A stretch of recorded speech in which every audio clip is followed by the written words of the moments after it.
ये हैं बदलो की नशरियात। नाजरीन, बलूचिस्तान डायरी में आपका मेज़बान शहजाद जुल्फ़कार हाजिर है।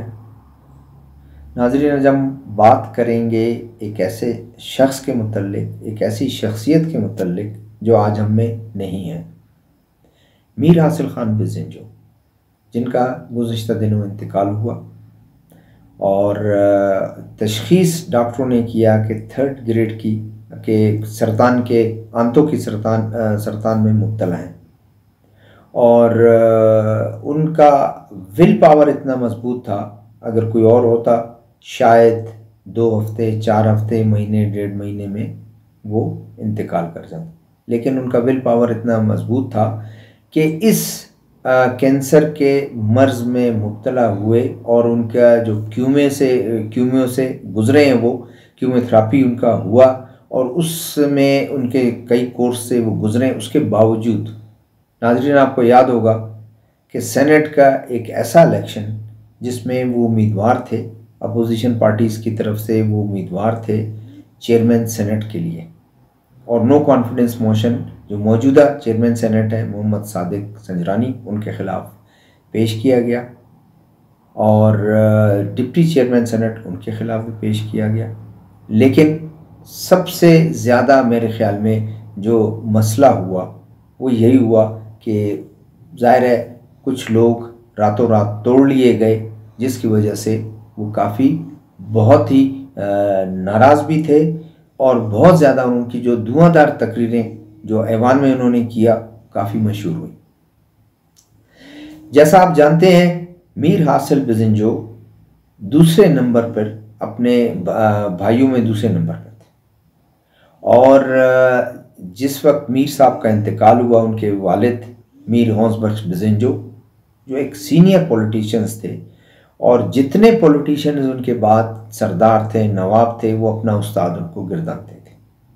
मीर हौसबख्श बिज़िंजो उनका ग़ालिबन 1990 में उनका इंतकाल हुआ।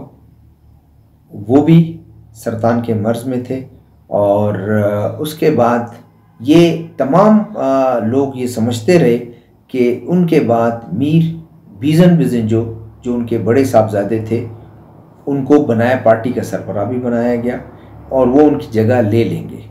लेकिन वक्त गुज़रता गया, ख़ानदानी मसरूफियात की वजह से और कुछ कमियों पेशी के, उनकी शख्सियत में कमी पेशी की वजह से वो शायद लीडरशिप संभाल ना सके और रफ्ता रफ्ता मीर हासिल खान बिज़िंजो मरहूम एक्टिव हुए सियासत में। सब ये समझते थे, बल्कि गुज़िश्ता दिनों एक सीनियर सहाफ़ी ने ये ज़िक्र किया मुझसे कि मीर हासिल खान बिज़िंजो तो एक खेलने कूदने वाला नौजवान था और जब कराची यूनिवर्सिटी में वो पढ़ता भी था तो लोग ये समझते थे कि वो शायद मीर बीज़न बिज़िंजो ही सियासी वारिस होंगे मीर हौसबख्श बिज़िंजो के। लेकिन वक्त के साथ साथ उसने साबित किया और बहुत इम्प्रूव किया और ये साबित उन्होंने किया कि वो सियासत, बल्कि सियासत में वो बहुत बेहतर रोल अदा कर सकते हैं। अगर थोड़ा हम जायज़ा लें मीर हासिल खान बिज़िंजो का, कि मीर हासिल खान बिज़िंजो जो कराची यूनिवर्सिटी से उन्होंने तालीम हासिल की, मास्टर किया वहाँ से, और बलूचिस्तान की सियासत में वो इन हुए और रफ्ता रफ्ता वो बलूचिस्तान की सियासत में उन्होंने बागडोर संभाली, मुख्तलिफ़ पॉलिटिकल पार्टीज़ में रहे। एक नाकाम तजर्बा किया गया कि बलूचिस्तान के कुछ पॉलिटिकल लोग, शख्सियात और पार्टियां इकट्ठी हुई और बलूचिस्तान नेशनल पार्टी की बुनियाद डाली गई, जिनके सरबराह सरदार अताउल्लाह, साबिक चीफ मिनिस्टर भी बलूचिस्तान के रहे और एक सीनियर सियासतदान के तौर पर उनको सरबराह बनाया गया और मीर हासिल खान बिज़िंजो भी उनके साथ ही थे। लेकिन वो पार्टी इलेक्शन में गई, इलेक्शन के कुछ साल बाद गवर्नमेंट भी उन्होंने बनाई और सरदार अख्तर मेंगल को पार्टी चीफ मिनिस्टर बनाया गया, जिनमें जमहूरी वतन पार्टी वो भी इस गवर्नमेंट में शामिल हुई। लेकिन साल से ज़्यादा शायद ये पार्टी नहीं चल सकी। मुआहदा तो ये हुआ था कि 2.5 साल सरदार अख्तर मैंगल और 2.5 साल नवाबजादा सलीम अकबर बुगटी जो है चीफ मिनिस्टर रहेंगे।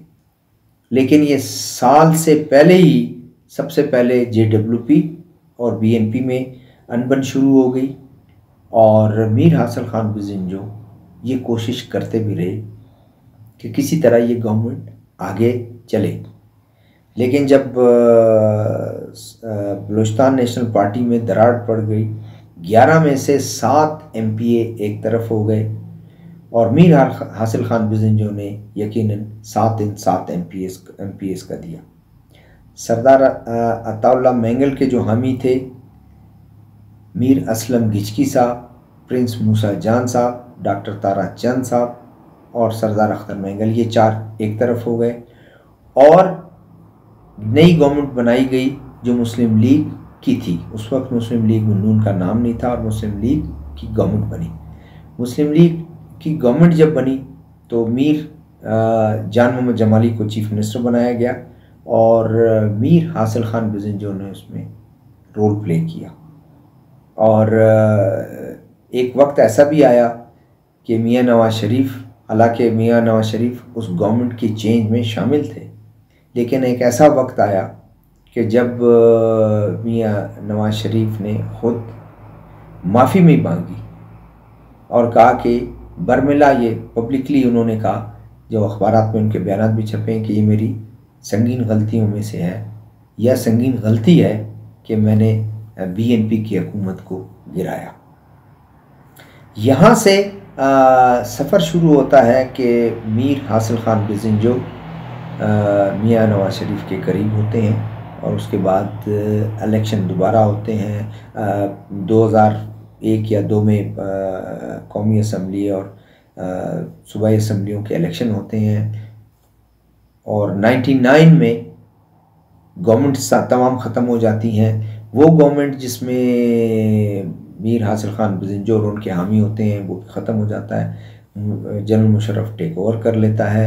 जलावतनी पे गिरफ़्तार कर लिए जाते हैं मियां नवाज शरीफ और जलावतनी पे वो चले जाते हैं। उसके बाद जो सियासी जो स्ट्रॉन्ग आप कहें कि सफ़र शुरू होता है वो मीर हासिल खान बिज़िंजो नवाज शरीफ साहब के करीब आ जाते हैं और उसके बाद इतने करीब आते हैं कि 2013 में बिलाखिर इलेक्शन में महमूद खान अचकज़ई की पार्टी को भी अच्छे खासे वोट मिलते हैं, सीट मिलते हैं। पहली दफ़ा उनको सीट मिलती है कोई 10 और कोई लगभग 9 और 10 की जो है वो हाउस में MPA मीर हासिल खान बिज़िंजो और उनके दोस्तों को, डॉक्टर मालिक और उनको मिलते हैं।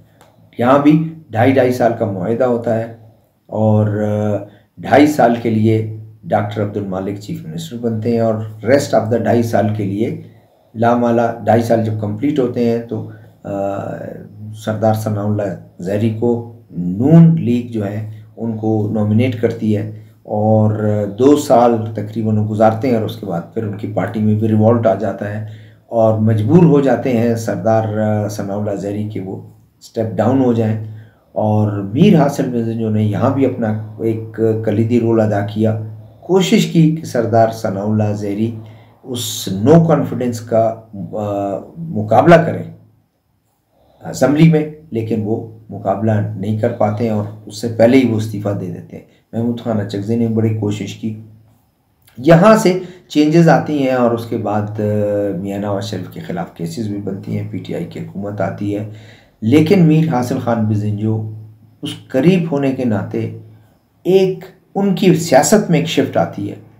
मीर हासिल खान बिज़िंजो और उनके रुफ़का या उनके जो दोस्त, उनके सियासी जो सफ़र में शरीक जो दोस्त हैं, उनको लोग ये समझते हैं कि वो प्रो सियासत करते हैं, प्रो इस्लामाबाद यानी इस्टेब्लिशमेंट की, और उन्होंने किसी हद तक की भी, क्योंकि उनका ये ख्याल था कि सियासत अगर हम किसी को बिल्कुल एक एक्सट्रीम पॉइंट पर हम नहीं जा सकते हैं, वो दूसरों का काम है, लेकिन हम सियासत करने हमने विदिन पाकिस्तान, जो उनके वालिद साहब भी नैब के केसेस जब बने हैदराबाद चार्जेस केस के बाद, तो उन्होंने भी अपनी सियासी बदली और उनका विदिन पाकिस्तान हम अपनी सियासत करना चाहते हैं।